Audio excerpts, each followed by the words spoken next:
श्री प्रेमचंद उपन्यास गोदान। अब तक हमने देखा कि सिलिया का जो एकमात्र पुत्र था उसकी मृत्यु हो चुकी है निमोनिया से। अब आगे। लेकिन बालक मरकर भी सिलिया के जीवन का केंद्र बना रहा। उसकी छाती में दूध का उबाल सा आता और आंचल भीग जाता। उसी क्षण आंखों से आंसू भी निकल पड़ते। पहले सब कामों से छुट्टी पाकर रात को जब वह रामू को हिये से लगाकर मुंह दे देती थी तो मानो उसके प्राणों में बालक की स्फूर्ति भर जाती। तो वह प्यारे प्यारे गीत गाती, मीठे मीठे स्वप्न देखती और नए नए संसार रचती जिसका राजा रामू होता। अब सब कामों से छुट्टी पाकर वह अपनी सोने झोपड़ी में रोती थी और उसके प्राण तड़पते थे उड़ जाने के लिए उस लोक में जहाँ उसका लाल इस समय भी खेल रहा होगा। सारा गांव उसके दुख में शरीक था। रामू कितना चोंचला था, जो कोई बुलाता उसी की गोद में चला जाता। मरकर और पहुंच से बाहर होकर वह और भी प्रिय हो गया था। उसकी छाया उससे कहीं सुंदर, कहीं चंचल, कहीं लुभावनी थी। माता दीन उस दिन खुल पड़ा। पर्दा होता है हवा के लिए, आंधी में पर्दे उठा के रख दिए जाते हैं कि आंधी के साथ उड़ न जाए।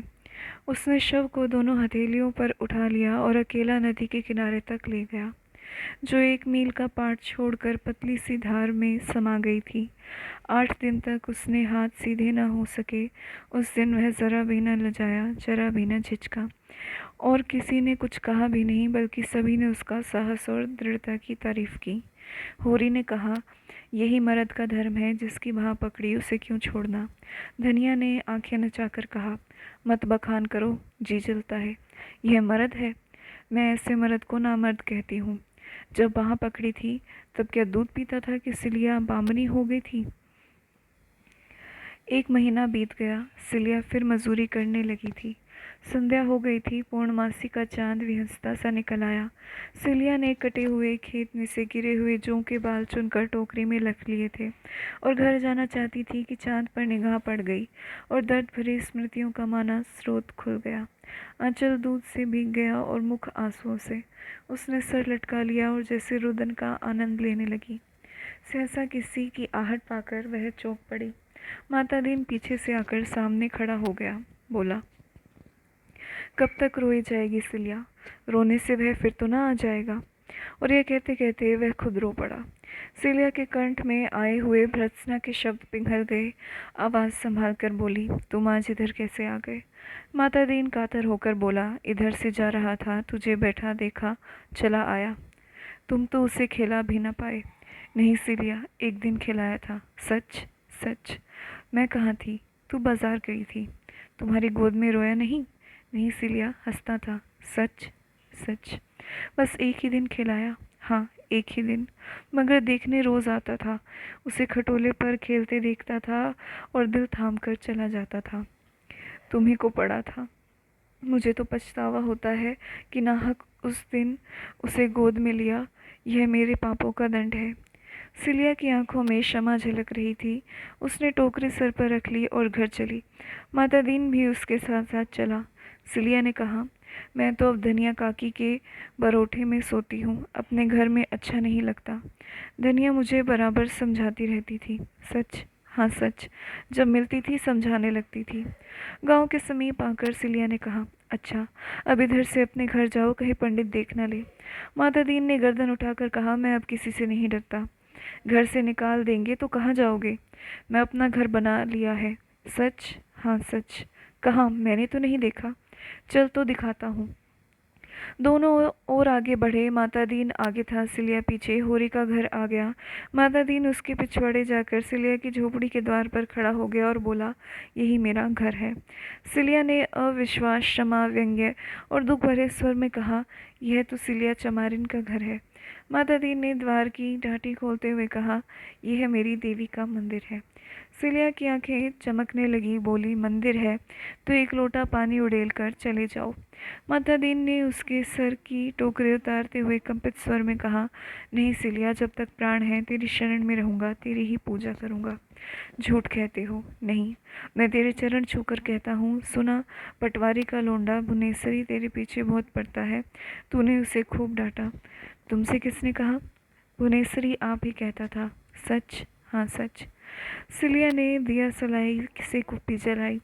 एक किनारे मिट्टी का घड़ा था, दूसरे ओर चूल्हा था, जहाँ 2-3 पीतल और लोहे के बासन मंजे धुले रखे थे। बीच में पुआल बिछा था, वहीं सिलिया का बिस्तर था। इस बिस्तर के सिरहाने की ओर रामू की छोटी सी खटोली जैसे रो रही है, और उसी के पास 2-3 मिट्टी के हाथी घोड़े अंग भंग दशा में पड़े हैं। जब स्वामी ही न रहा तो कौन उनकी देखभाल करता। माता दीन पुआल पर बैठ गया। कलेजे में हुक सी उठ रही थी, जी चाहता था खूब रोए। सिलिया ने उसकी पीठ पर हाथ रखकर पूछा, तुम्हें कभी मेरी याद नहीं आती थी? माता दीन ने उसका हाथ पकड़कर हृदय से लगाकर कहा, तुम हरदम मेरी आंखों के सामने फिरती रहती थी। तू भी कभी मुझे याद करती थी? मेरा तो तुमसे जी जलता था। और दया नहीं आती थी? कभी नहीं। तो भुवनेश्वरी? अच्छा गाली मत दो, मैं डर रही हूँ कि गांव वाले क्या कहेंगे। जो भले आदमी हैं वे कहेंगे यही इसका धर्म है। जो बुरे हैं उनकी मैं परवाह नहीं करता। और तुम्हारा खाना कौन पकाएगा?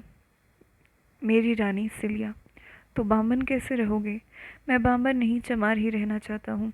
जो अपना धर्म पाले वही बामन, जो अपने धर्म से मुंह मोड़ ले वही चमार है। सिलिया ने उसके गले में बाहर डाल दी। भाग 35। होरी की दशा दिन दिन गिरती ही जाती थी। जीवन के संघर्ष में उसे सदैव हार हुई, पर उसने कभी हिम्मत नहीं हारी। प्रत्येक हार जैसे उसे भाग्य से लड़ने की शक्ति देती थी। मगर अब उस अंतिम दशा को पहुंच गया था जब उसमें आत्मविश्वास भी न रहा था। अगर वह अपने धर्म पर अटल रह सकता तो भी कुछ आंसू पूछते, मगर वह बात न थी। उसने नियत भी बिगाड़ी, अधर्म भी कमाया। कोई ऐसी बुराई न थी जिसमें वह पड़ा न हो, पर जीवन की कोई अभिलाषा न पूरी हुई। भले दिन मृग तृष्णा की भांति दूर ही होते चले गए। यहाँ तक कि अब उसे धोखा भी न रहा। झूठी आशा की हरियाली और चमक भी अब नजर न आती। हारे हुए महीप की भांति उसने अपने को इस 3 भीगे के किले में बंद कर लिया था और उसे प्राणों की तरह बचा रहा था। फाके सहे बदनाम हुआ, मजूरी की, पर किले को हाथ से न जाने दिया। मगर अब वह किला भी हाथ से निकलता जा रहा है। 3 साल से लगान बाकी पड़ा हुआ है और अब पंडित नोखेराम ने उस पर बेदखली का दावा कर दिया था। कहीं से रुपने मिलने की आशा न थी। जमीन उसके हाथ से निकल जाएगी और उसके जीवन के बाकी दिन मजूरी करने में कटेंगे। भगवान की इच्छा। राय साहब को क्या दोष दे? असामियों ही से उनका भी गुजर है। इसी गांव पर आधे से ज़्यादा घरों पर बेदखली आ रही है। आवे औरों की जो दशा होगी वही उसकी भी होगी। भाग्य से खुद बदा होगा तो लड़का यूं हाथ से न निकल जाता। सांझ हो गई। वह इसी चिंता में डूबा बैठा था कि पंडित दाता दीन ने आकर कहा, क्या हुआ होरी तुम्हारी बेदखली के बारे में? इन दिनों नोखेराम से मेरी बोलचाल बंद है, कुछ पता नहीं। सुना तारीख को 15 दिन और रह गए। होरी ने उनके लिए खाट डालकर कहा, वह मालिक हैं, जो चाहे करे। मेरे पास रुपए होते तो यह दुर्दशा क्यों होती। खाया नहीं, उड़ाया नहीं, लेकिन उपज ही ना हो, और जो भी हो वह कोड़ियों के मोल बिके तो किसान क्या करे। लेकिन जायदाद तो बचानी ही पड़ेगी। निभा कैसे होगा? बाप दादाओं की इतनी ही निशानी बच रही है। वह निकल गई तो कहाँ रहोगे? भगवान की मर्जी, मेरा क्या बस। एक उपाय है जो तुम करो। होरी को जैसे अभयदान मिल गया। उसने पांव पकड़कर बोला, बड़ा धर्म होगा महाराज, तुम्हारे सिवा मेरा कौन है। मैं तो निराश हो गया था। निराश होने की कोई बात नहीं, बस इतना ही समझ लो कि सुख में आदमी का धर्म कुछ और होता है, दुख में कुछ और। सुख में आदमी दान देता है, मगर दुख में भीख तक मांगता है। उस समय आदमी का यह धर्म हो जाता है। शरीर अच्छा रहता है तो हम बिना स्नान पूजा किए मुंह में पानी भी न डालते, लेकिन बीमार हो जाते हैं तो बिना नहाए धोए, कपड़े पहने, खाट पर बैठे पथ्य लेते हैं। उस समय का यही धर्म है। या हम में तुम में कितना भेद है, लेकिन जगन्नाथपुरी में कोई भेद नहीं रहता। ऊंचे नीचे सब एक पंगत में बैठकर खाते हैं। आपातकाल में श्री रामचंद्र ने सबरी के झूठे फल खाए थे। बालिका छिपकर वध किया था। जब संकट में बड़े बड़ों की मर्जाद टूट जाती है तो हमारी तुम्हारी कौन बात है। राम सेवक महतो को तो जानते हो ना? होरी ने निरुत्तर होकर कहा, हाँ जानता, क्यों नहीं। मेरे जजमान है, बड़ा अच्छा जजमान है उसका। खेती अलग, लेन देन अलग, ऐसा रोब दाब का आदमी है नहीं देखा। कई महीने हुए उनकी औरत मर गई, संतान कोई नहीं। अगर रुपया का ब्याह उससे करना चाहो तो मैं उसे राजी कर लूँ। मेरी बात वह कभी न टालेगा। लड़की सयानी हो गई है और जजमान बुरा नहीं। कहीं कोई बात हो जाए तो मुंह में कालिख लग जाए। यह बड़ा अच्छा अवसर है, लड़की का ब्याह भी हो जाएगा और तुम्हारे खेत भी बच जाएंगे, सारे खर्च बरच से बचे जाते हो। राम सेवक होरी से 2 ही 4 साल छोटा था। ऐसे आदमी से रूपा का ब्याह करने का प्रस्ताव ही अपमानजनक था। कहाँ फूल सी रूपा और कहाँ वह बुढ़ा ठूठ। जीवन में होरी ने बड़ी बड़ी चोट सही थी, मगर यह चोट सबसे गहरी थी। आज उसके ऐसे दिन आ गए हैं कि उससे लड़की बेचने की बात कही जाती है और उसमें इनकार करने का साहस नहीं। ग्लानि से उसका सर झुक गया। दाता दीन ने 1 मिनट के बाद पूछा, तो क्या कहते हो?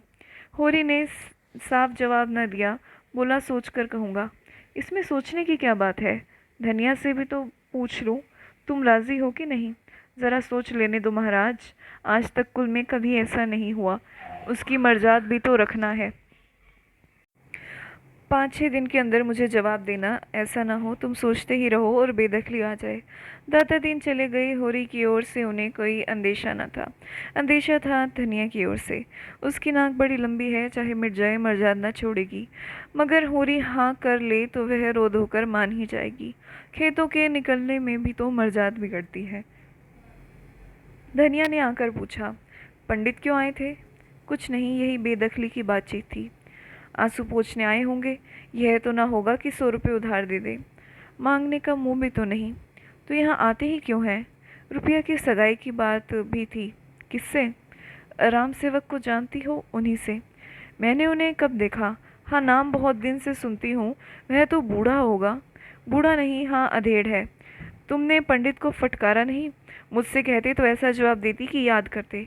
फटकारा नहीं, लेकिन इनकार कर दिया। कहते थे ब्याह भी बिना खर्च बरच के हो जाएगा और खेत भी बच जाएंगे। साफ साफ क्यों नहीं बोलते कि लड़की को बेचने को कहते थे? कैसे इस बुढ़े का हिवाए पड़ा। लेकिन होरी इस प्रश्न पर जितना ही विचार करता, उतना ही उसका दुराग्रह कम होता जाता था। कुल मर्यादा की लाज उसे कम न थी, लेकिन जिसे असाध्य रोग ने ग्रस्त लिया हो वह खाद्य अखाद्य की परवाह कब करता। दाता दीन के सामने होरी ने कुछ ऐसा भाव प्रकट किया जिसे स्वीकृति नहीं कहा जा सकता, मगर भीतर से वह पिघल गया था।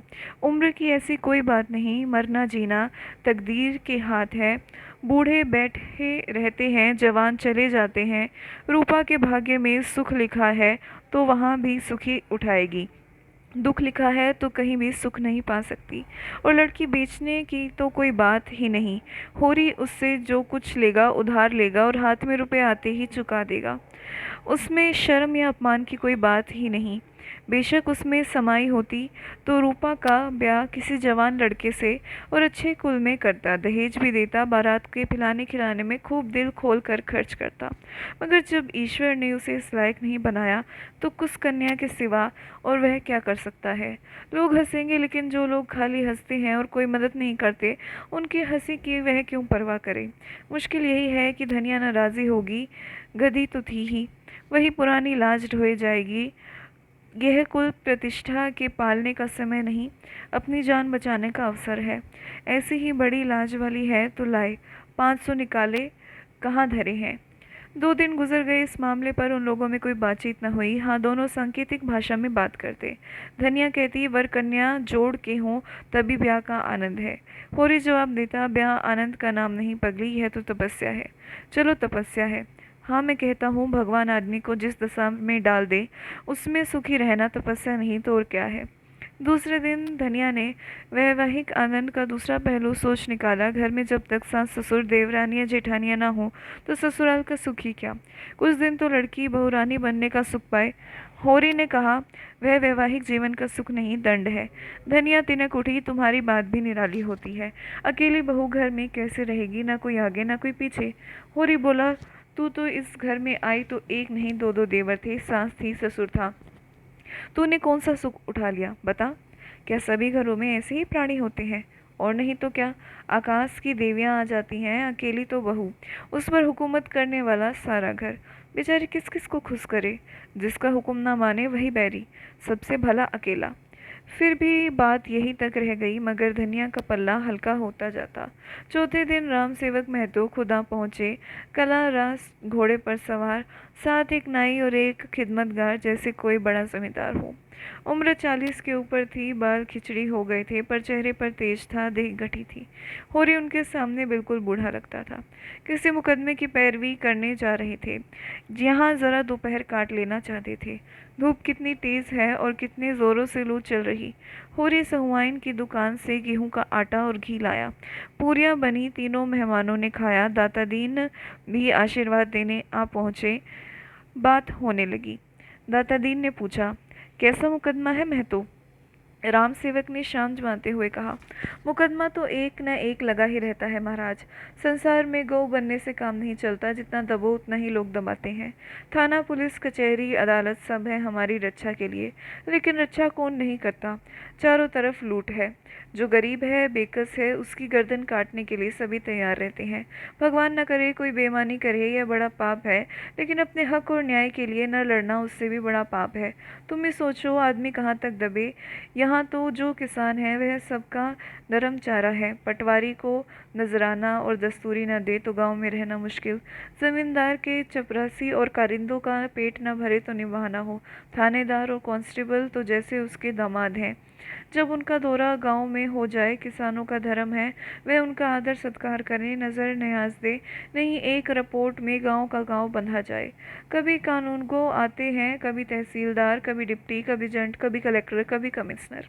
किसान को उनके सामने हाथ बांधे हाजिर रहना चाहिए। उनके लिए रसद, चारे, अंडे, मुर्गी, दूध, घी का इंतजाम करना चाहिए। तुम्हारे सर भी तो वही बीत रही है महाराज। एक न एक हाकिम रोज नए नए बढ़ते जाते हैं। एक डॉक्टर कुओं में दवाएं डालने के लिए आने लगा है। एक दूसरा डॉक्टर कभी कभी आकर ढोरों का को देखता। लड़कों का इम्तिहान लेने वाला इंस्पेक्टर, न जाने किस किस महकमे के अफसर हैं। नहर के अलग, जंगल के अलग, ताड़ी सराग के अलग, गांव सुधार के अलग, खेती विभाग के अलग, कहाँ तक गिनाऊं। पादरी आ जाता है तो उसे भी रसद देना पड़ता, नहीं शिकायत कर दे। और जो कहो कि इतने महकमों और इतने अफसरों से किसान का कुछ उपकार होता हो तो नाम को नहीं। अभी जमींदार ने गांव पर हल पीछे 2-2 रुपया चंदा लगाया। कहीं बड़ा अफसर की दावत की थी, किसानों ने देने से इनकार कर दिया। बस उसने सारे गांव पर इजाफा कर दिया। हाकिम भी जमींदार ही का पक्ष करते हैं, यह नहीं सोचते कि किसान भी आदमी है, उसके भी बाल बच्चे हैं, उसकी भी इज्जत आबरू है। और यह सब हमारे दब्बूपन का फल है। मैंने गांव भर में डोंडी पिटवा दी कि कोई भी बेसी लगान न दो और न खेत छोड़ो। हमको कोई कायल कर दे तो हम जाफा देने को तैयार, लेकिन जो तुम चाहो कि बेमुख के किसानों को पीस कर पी जाए तो यह न होगा। गांव वालों ने मेरी बात मान ली और सबने जाफा देने से इनकार कर दिया। जमींदार ने देखा सारा गांव एक हो गया तो लाचार हो गया। खेत बेदखल भी कर दे तो जोते कौन। इस जमाने में जब तक कड़े ना पाओ कोई नहीं सुनता। बिना रोए तो बालक भी माँ से दूध नहीं पाता। राम सेवक तीसरे पहर चला गया और धनिया और होरी पर न मिटने वाला असर छोड़ गया। दाता दीन का मंत्र जाग गया। उन्होंने पूछा, अब क्या कहते हो होरी? होरी ने धनिया की ओर इशारा करके कहा, इससे पूछो। हम तुम दोनों से पूछते हैं। धनिया बोली, उम्र तो ज़्यादा है, लेकिन तुम लोगों की राय है तो मुझे भी मंजूर। तकदीर में जो लिखा होगा वह तो आगे आएगा ही, मगर आदमी अच्छा है। और होरी को तो राम सेवक पर वह विश्वास हो गया जो दुर्बलों के जीवट वाले आदमियों पर होता है। वह शेख चिल्ली कैसे मंसूबे बांधने लगा। ऐसा आदमी उसका हाथ पकड़ ले तो बेड़ा पार है। विवाह का मुहूर्त ठीक हो गया। गोबर को भी बुलाना होगा, उसकी तरफ से लिख दो। आने न आने उसे इख्तियार है। यह कहने को तो मुँह न रहे कि तुमने मुझे बुलाया कब। सोना को भी बुलाना होगा। धनिया ने कहा, गोबर तो ऐसा नहीं था, लेकिन जब झुनिया आने दे। परदेश जाकर ऐसा भूल गया कि न चिट्ठी न पत्री, न जाने कैसा है। यह कहते कहते उसकी आंखें सजल हो गई। गोबर को खेत मिला तो चलने को तैयार हो गया। गोबर को खत मिला तो चलने को तैयार हो गया। जुनिया को जाना अच्छा तो न लगता था, पर इस अवसर पर कुछ कह न सकी। बहन के ब्याह में भाई का न जाना कैसे संभव है? सोना के ब्याह में न जाने का कलंक क्या कम है? गोबर आर्द्रकंठ से बोला, माँ बाप से खिंचे रहना कोई अच्छी बात नहीं। अब हमारे हाथ पांव हैं, उनसे खिंच ले, चाहे लड़ ले, लेकिन जन्म तो उन्हीं ने दिया, पाल पोस कर जवान तो उन्हीं ने किया। अब वह हमें चार बात भी कहें तो हमें गम खाना चाहिए। इधर मुझे बार बार अम्मा दादा की याद आया करती। उस वक़्त मुझे न जाने क्यों उन पर गुस्सा आ गया। तेरे कारण माँ बाप को भी छोड़ना पड़ा। जुनिया तिनक उठी, मेरे सर पर यह पाप न लगाओ। हाँ, तुम्ही को लड़ने की सूझी थी, मैं तो अम्मा के पास इतने दिन रही, कभी सांस तक न लिया। लड़ाई तेरे कारण हुई। अच्छा, मेरे ही कारण सही। मैंने भी तो तुम्हारे लिए अपना घर बार छोड़ दिया। तेरे घर में कौन तुझे प्यार करता था? भाई बिगड़ते थे, भावजे जलाती थी, भोला तो तुझे पा जाता तो कच्चा ही खा जाता। तुम्हारे ही कारण। अब की जब तक रहें इस तरह रहें कि उन्हें भी जिंदगानी का कुछ सुख मिले, उनकी मर्जी के खिलाफ कोई काम न करे। दादा इतने अच्छे हैं कि कभी मुझे डांटा तक नहीं। अम्मा ने कई बार मारा है, लेकिन जब मारती थी तब कुछ न कुछ खाने को दे देती। मारती थी पर जब तक मुझे हंसा न ले उन्हें चैन न आता। दोनों ने मालती से जिक्र किया। मालती ने छुट्टी ही न दी, कन्या के उपहार के लिए चरखा और हाथों का कंगन भी दिया। वह खुद जाना चाहती थी, लेकिन कई ऐसे मरीज उसके इलाज में थे जिन्हें एक दिन के लिए भी छोड़ न सकती। हाँ, शादी के दिन आने का वादा किया और बच्चे के लिए खिलौने का ढेर लगा दिया। उसे बार बार चूमती थी, प्यार करती थी, मानो सब कुछ पेशगी ले लेना चाहती। और बच्चा उसके प्यार की बिल्कुल परवाह न करके घर चलने के लिए खुश था। उस घर के लिए जिसको उसने देखा न था। उसकी बाल कल्पना में घर स्वर्ग से भी बढ़कर कोई चीज़ थी। गोबर ने घर पहुंचकर उसकी दशा देखी तो ऐसा निराश हुआ कि इसी वक्त यहाँ से लौट जाए। घर का एक हिस्सा गिरने गिरने को हो गया था। द्वार पर केवल एक बैल बंधा हुआ था, वह भी नीम जान। धनिया और होरी दोनों फूले न समाये, लेकिन गोबर का जी उचाट था। अब इस घर के संभलने की क्या आशा है? वह गुलामी करता है, लेकिन भरपेट खाता तो है। केवल एक ही मालिक का नौकर है। यहाँ तो जिसे देखो वही रोब जमाता। गुलामी है पर सूखी। मेहनत करके अनाज पैदा करो और जो रुपये मिले वह दूसरों को दे दो। आप बैठे राम राम करो। दादा ही का कलेजा है कि यह सब सहते हैं। उससे तो एक दिन न सहा जाए, और यह दशा कुछ होरी की ही की न थी।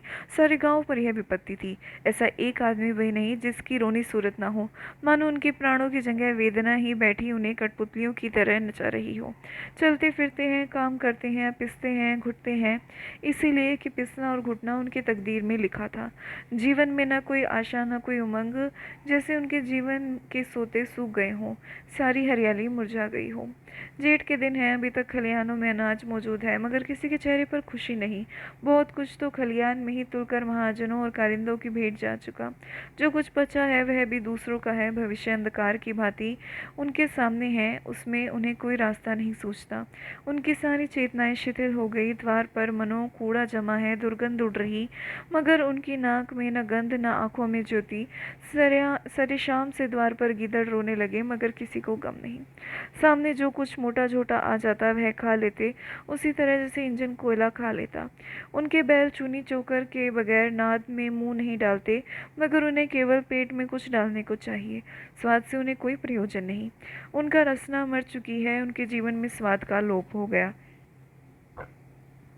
उनसे धेले धेले के लिए बेईमानी करवा लो, मुट्ठी भर अनाज के लिए लाठियां चलवा लो। पतन की वह इंतहा है जब आदमी शर्म और इज्जत को भी भूल जाता है। लड़कपन से गोबर ने गांव की ही दशा देखी, उसकी आदि हो चुका था। पर आज 4 साल के बाद उसने जैसे एक नई दुनिया देखी। भले आदमियों के साथ रहने से उसकी बुद्धि कुछ जाग उठी। उसने राजनीतिक जलसों में पीछे खड़े होकर भाषण सुने, और उसने अंग अंग में बिंधा है। उसने सुना और समझा कि अपना भाग्य खुद बनाना होगा। अपनी बुद्धि और साहस से इन आगतों पर विजय पाना होगा। कोई देवता, कोई गुप्त शक्ति उनकी मदद करने ना आएगी।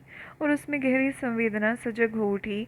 अब उसमें वह पहले की उद्दंडता और गरूर नहीं, वह नम्र और उद्योगशील हो गया। जिस दशा में पड़े हुए हो, उसे स्वार्थ और लोभ के वश होकर और क्यों बिगाड़ते हो? दुख ने तुम्हें एक सूत्र में बांध दिया, बंधुत्व के इस दैवी बंधन को क्यों अपने तुच्छ स्वार्थों से तोड़ डालते हो? उस बंधन को एकता का बंधन बना लो। इस तरह के भावों ने उसकी मानवता को पंख से लगा दिए। संसार का उच्च नीच देख लेने के बाद निष्कपट मनुष्य में जो उदारता आ जाती है, वह अब मानो आकाश में उड़ने के लिए पंख फड़फड़ा रही है। होरी को अब वह कोई काम करते देखता तो उसे हटाकर खुद करने लगता, जैसे पिछले दुर्व्यवहार का प्रायश्चित करना चाहता हो। कहता है, दादा तुम अब कोई चिंता मत करो, सारा भार मुझ पर छोड़ दो। मैं अब हर महीने खर्च भेजूंगा। इतने दिनों तुम मरते खपते रहे, कुछ दिन तो आराम करो। मुझे धिक्कार है कि मेरे रहते तुम्हें इतना कष्ट उठाना पड़े। होरी के रोम रोम से बेटे के लिए आशीर्वाद निकल जाते थे। उसे अपनी जीर्ण देह में देवी स्फूर्ति का अनुभव होता। वह इस समय अपने कर्ज का ब्यौरा कहकर उसकी उठती जवानी पर चिंता की बिजली क्यों गिराए। वह आराम से खाए पिए जिंदगी का सुख उठाए, मरने खपने के लिए वह तैयार है। यही उसका जीवन। राम राम जप कर वह जी भी तो नहीं सकता, उसे तो फावड़ा और कुदाल चाहिए। राम नाम की माला घेर कर उसका चित्त न शांत होगा। गोबर ने कहा, कहो तो मैं सबसे किस्त बंधवा लूं, हर महीने महीने देता जाऊं, सब मिलकर कितना होगा। होरी ने सर हिलाकर कहा, नहीं बेटा, तुम काहे को तकलीफ उठाओ, तुम्ही को कौन बहुत मिलते हैं, मैं सब देख लूंगा, जमाना इसी तरह थोड़ी ही रहेगा। रूपा चली जाती है, अब खर्च ही चुकाना है, तुम कोई चिंता मत करना, खाने पीने का संयम रखना, अभी दे बना लो तो सदा आराम से रहोगे। मेरी कौन, मुझे तो मरने खपने की आदत पड़ गई। अभी मैं तुम्हें खेती में नहीं जोतना चाहता बेटा, मालिक अच्छा मिल गया है, उसकी कुछ दिन सेवा कर लो तो आदमी बन जाओगे। वह तो यहाँ आ चुकी है, साक्षात देवी है। ब्याह के दिन फिर आने को कहा है। हमारे सिर आंखों पर आए, ऐसे भले आदमियों के साथ रहने से चाहे पैसे कम मिले लेकिन ज्ञान बढ़ता है, आंखें खुलती हैं। उसी वक्त पंडित दाता दीन ने होरी को इशारे से बुलाया और दूर ले जाकर कमरे से 100-100 के 2 नोट निकालते हुए बोले, तुमने मेरी सलाह मान ली, बड़ा अच्छा किया। दोनों काम बन गए, कन्या से भी उरिन हो गए और बाप दादाओं की निशानी भी बच गई। मुझसे जो कुछ हो सका मैंने तुम्हारे लिए करा, अब तुम जानो, तुम्हारा काम जाने। होरी ने रुपये लिए तो उसका हाथ कांप रहा, उसका सर ऊपर न उठा, मुँह से एक शब्द न निकला और जैसे अपमान के अथाह गड्ढे में गिर पड़ा और गिरता चला जाता। आज 30 साल तक जीवन से लड़ते रहने के बाद वह परास्त हुआ और ऐसा परास्त हुआ कि मानो उसको नगर के द्वार पर खड़ा कर दिया गया और जो आता उसके मुंह पर थूक देता।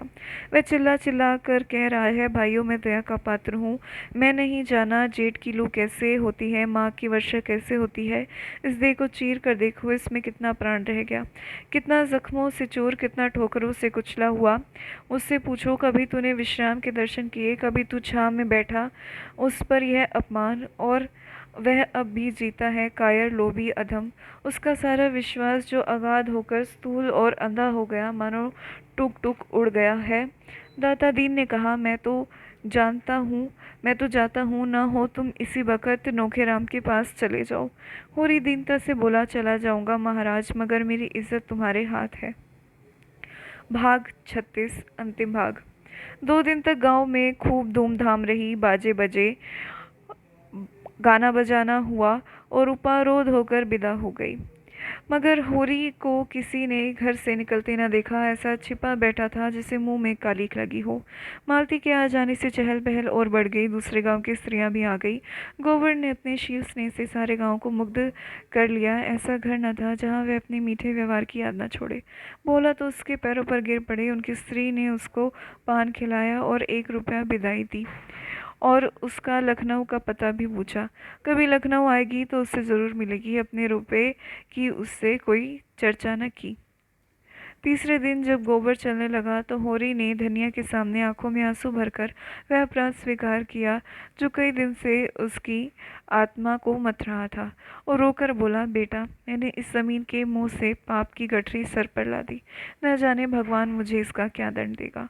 गोबर जरा भी गर्म नहीं हुआ, किसी प्रकार का रोष उसके मुंह पर न था। श्रद्धा भाव से बोला, इसमें अपराध की कोई बात नहीं है दादा, हाँ राम सेवक के रुपए अदा कर देने चाहिए, आखिर तुम क्या करते।